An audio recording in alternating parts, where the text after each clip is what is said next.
welcome back to the channel. This is the third episode of the hardest reading challenge you'll ever do, originally by Stephanie over at QWERTY. I will link her channel. And this is going to be a bit of a mid-month wrap-up. It is currently July.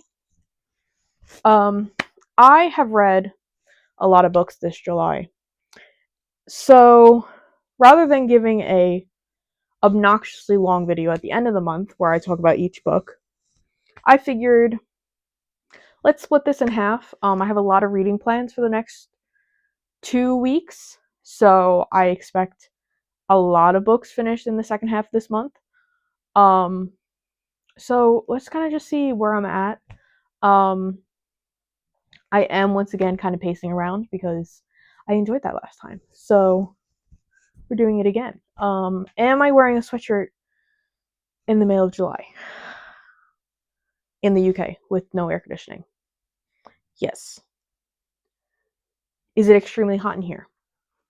Yes. But it's so cute. I really like it. So I will suffer through this video for you. So what have I read this month? I have 4 books to talk about. And I am very proud of the progress that I have made on this challenge so far. So, book number 1.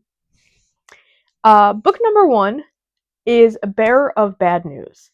So this book I read for a book club that I joined in the city. It's called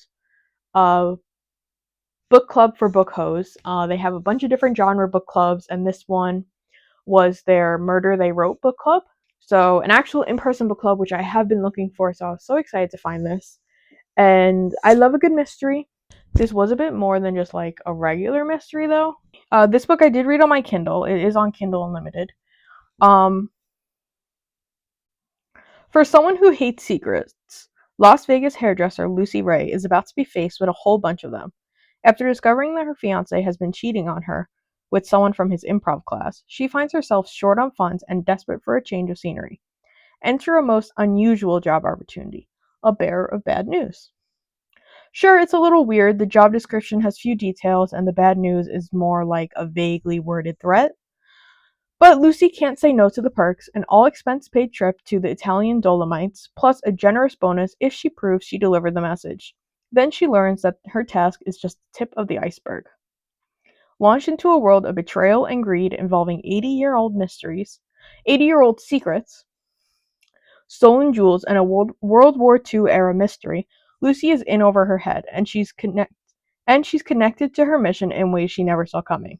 First of all, this book was very good. The mystery was super interesting. It did lean more historical fiction for me, which apparently is a bit controversial because Goodreads does not classify this as historical fiction, but Storygraph does classify it as historical fiction, and that will come up in a second.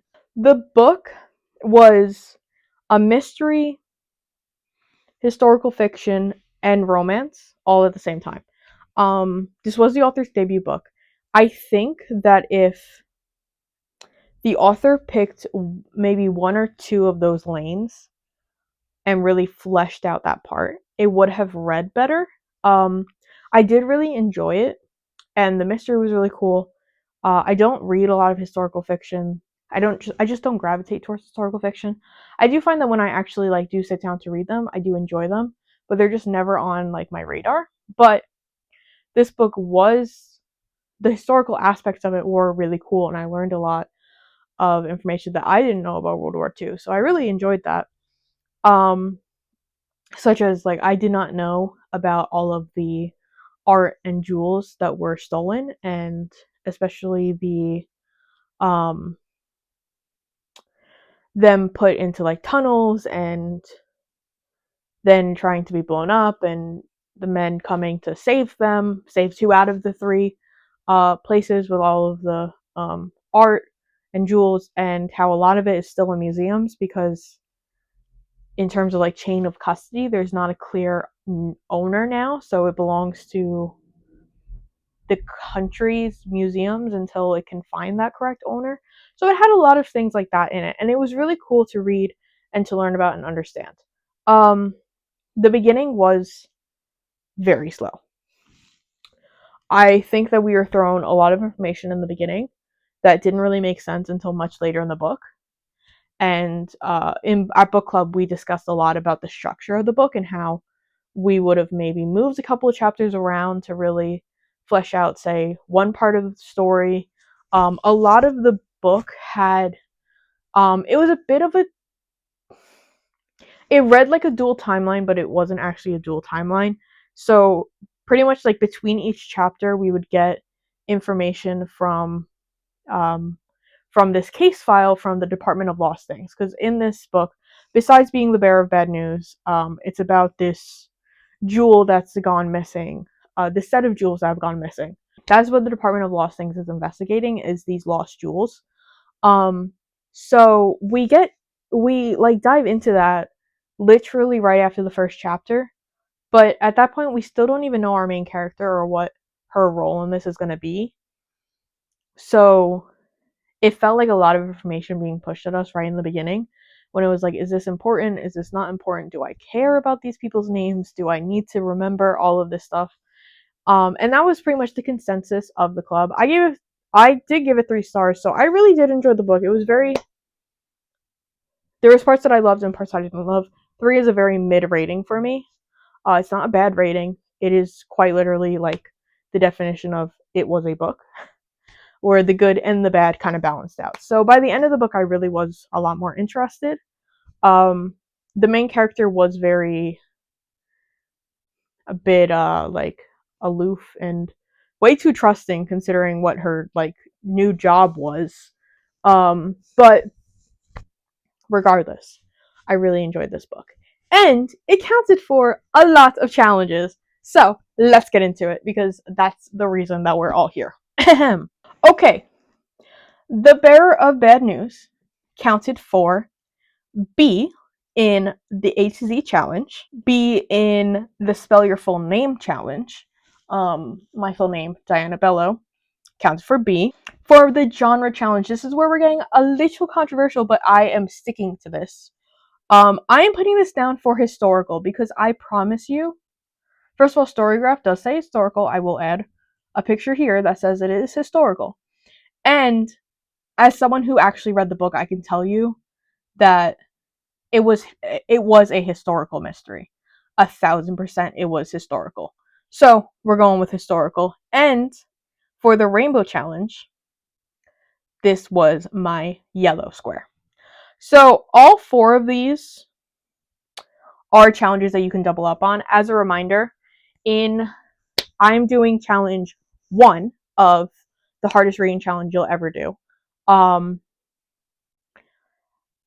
The hardest reading challenge you'll ever do 2 just came out, but I am starting with the first edition, even though I am a year behind, which is fine.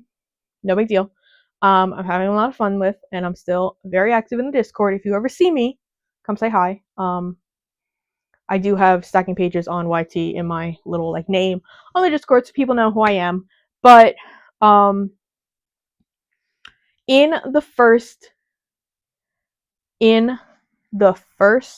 edition of this challenge, I will put my bingo board up here. The colored squares, the green colored squares, can be doubled, no matter what. How many? The non-green squares cannot be doubled. So if I have a prompt that fits one of the non-green squares, it can be doubled with the green squares, but cannot be doubled with another white square. Just to keep that clear. So all 4 of these prompts are green squares, so they all can be doubled up. So we are starting with 4 and that much percent, which is 3.10% of the challenge. So I have completed 3.10% of the challenge. That's not a lot, but I am still proud. Okay, next book. We're getting into it. The next book is The Cat Who Saved Books. And I am so disappointed in this book. Incredibly disappointed. Bookish high school student Rentaro Natsuki is about to close the secondhand bookstore he inherited from his beloved bookworm grandfather. Then, a talking cat appears with an unusual request.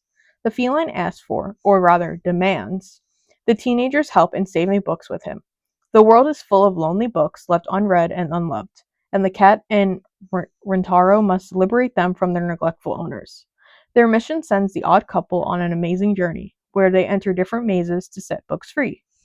Through their travels, the cat and Rentaro meet a man who leaves his books to perish on a bookshelf, an unwitting book torturer who cuts the pages of books into snippets to help people speed read, and a publishing drone who only wants to create bestsellers.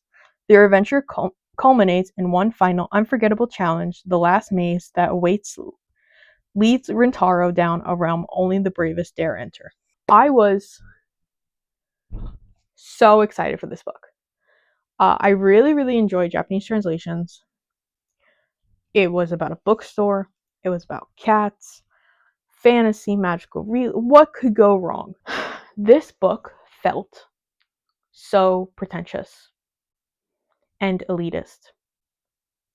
It felt like the message that it was giving is that the only correct way to be a reader is to read a lot of classics, to read the classics over and over and over again, and compared things such as Jane Austen as a beginner book for women, or that books such as smut and romance and things that are published the mass amount of people enjoy is bad literature. It's not literature. It's not reading because it's not a real book.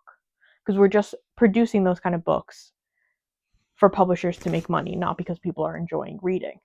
And I don't believe in that claim. I don't believe in that opinion. If you read a book, you're a reader. If you read one book a year, you're a reader. If you read 100 books a year, you're a reader. If you just read a newspaper, if you just read an article, you are a reader if you are reading words.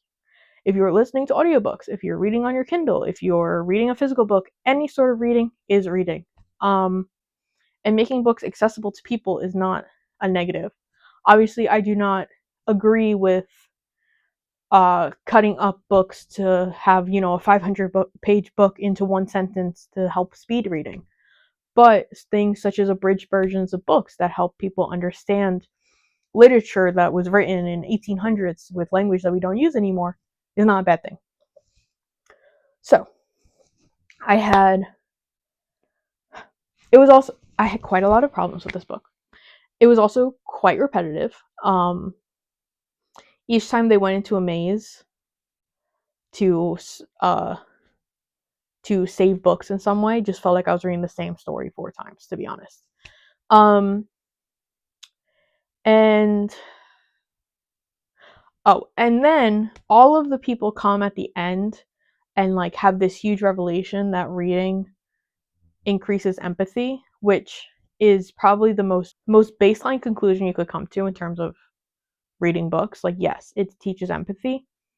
Readers have more empathy than non-readers. This is known facts that are not some huge revelation that, oh my god, can you believe that we've come to this conclusion? So I didn't like it. Do I recommend this book? Honestly, in terms of I do recommend every book for people to get their own opinions, especially something that is this short and this polarizing. There's a lot of really good reviews and a lot of really bad reviews about this book. So I do recommend it in that sense, but you could kind of save your time and just read something more enjoyable. But it does count for challenges, so let's talk about those. Alright, so the initial reason of reading this book is that it does count for 5 books in other countries or authors from countries not US, UK, or Canada.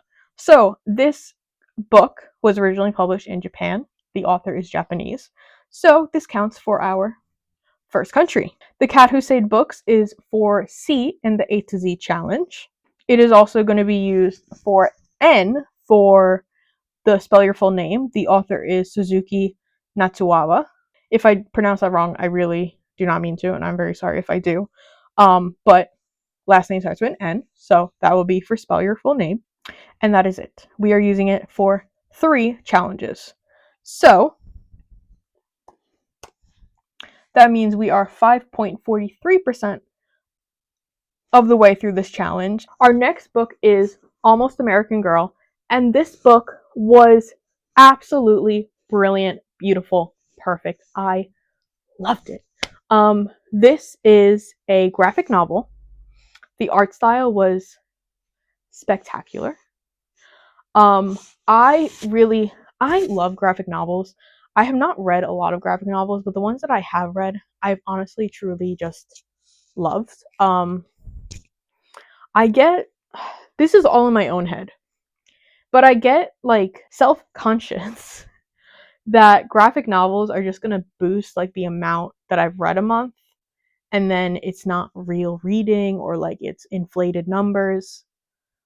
All incorrect and all in my own head, because when I see that on other people's wrap ups for the month or their story graph or things like that, that's not my thought process. So it's really just like a me thing.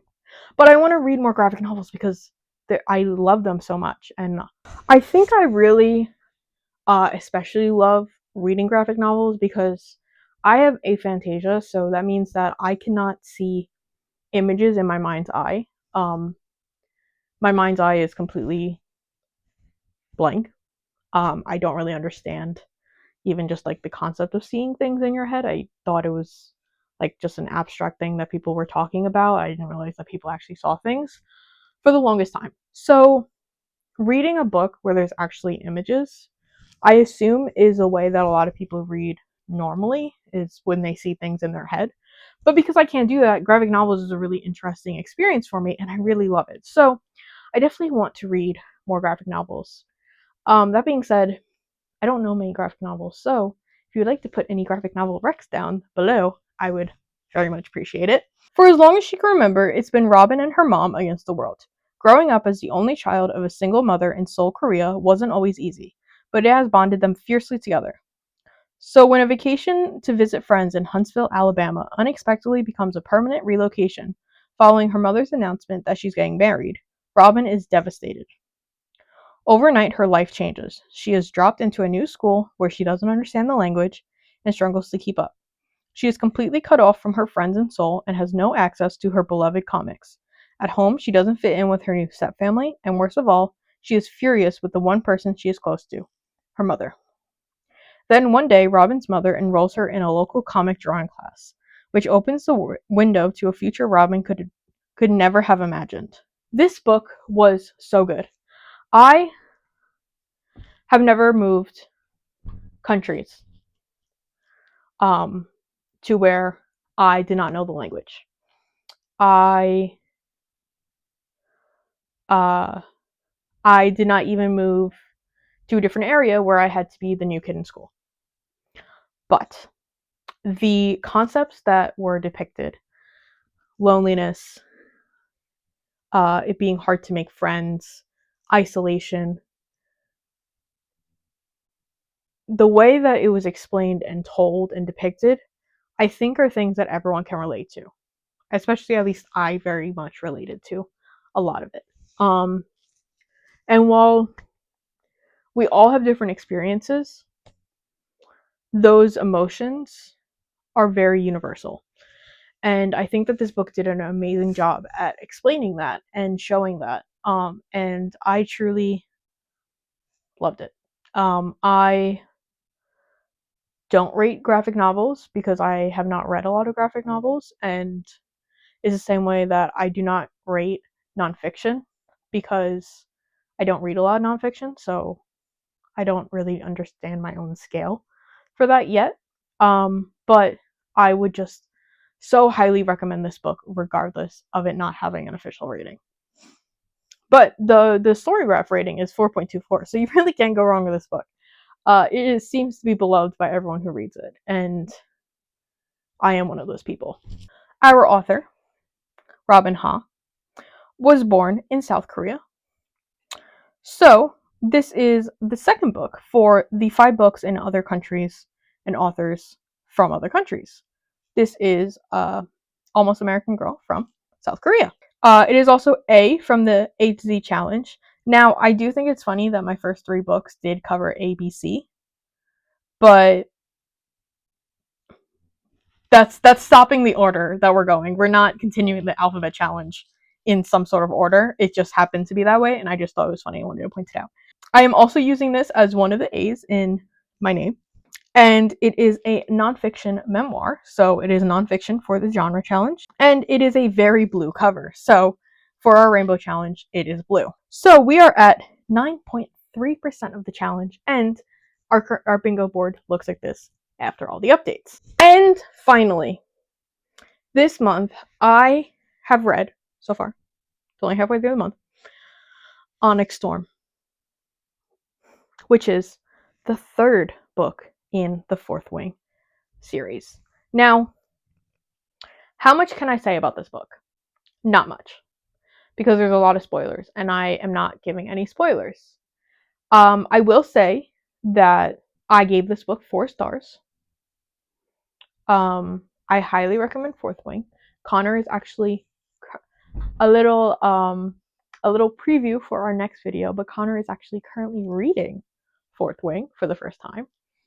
I have 2 thoughts. I put these on my TikTok, but I will reiterate them here. First of all, to those who have read it, the ending, I still don't know what I've read.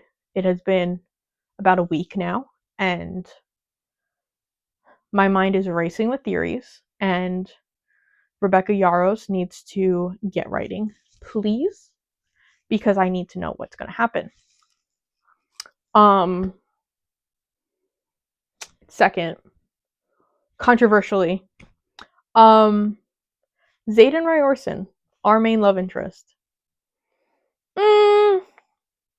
I don't think he's a good book boyfriend, and I don't understand the hype.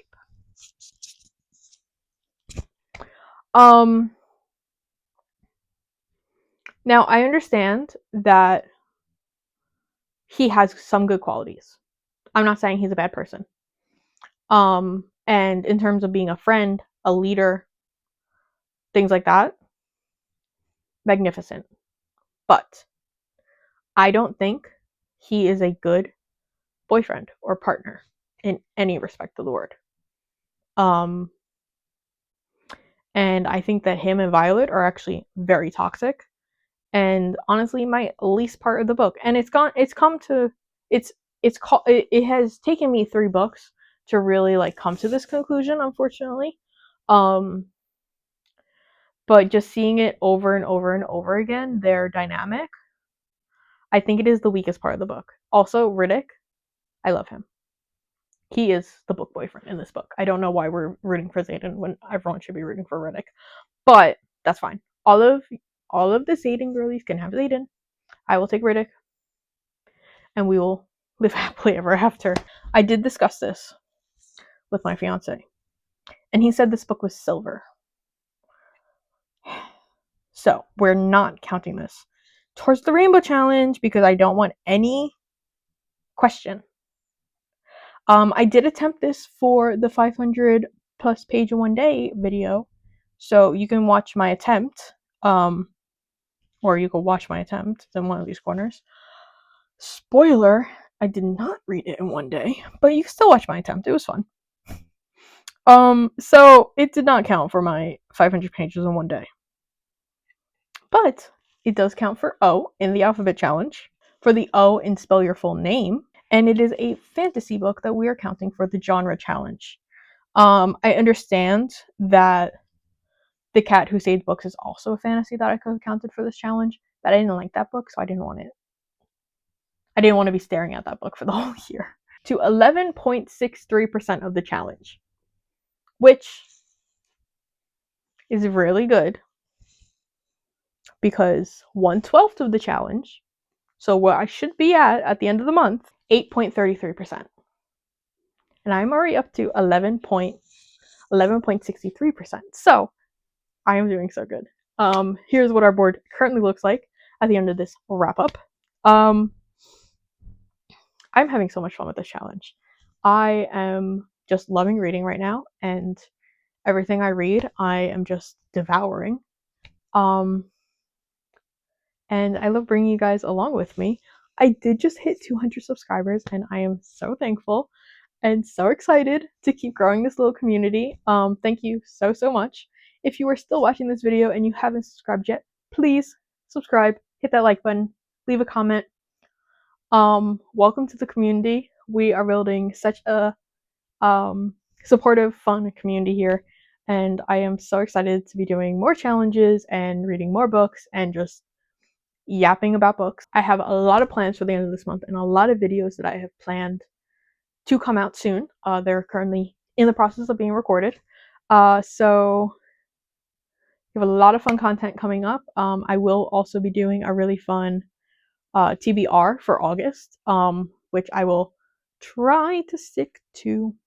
I feel like I need to give myself like some incentive, like maybe if I read all of my August TBR, I get something. I don't know, like a like the star charts for chores when you're a kid. Like I need some sort of incentive to actually read my TBR for once. So I will figure that out. But without further ado, thank you so much for watching, and I will see you in the next video.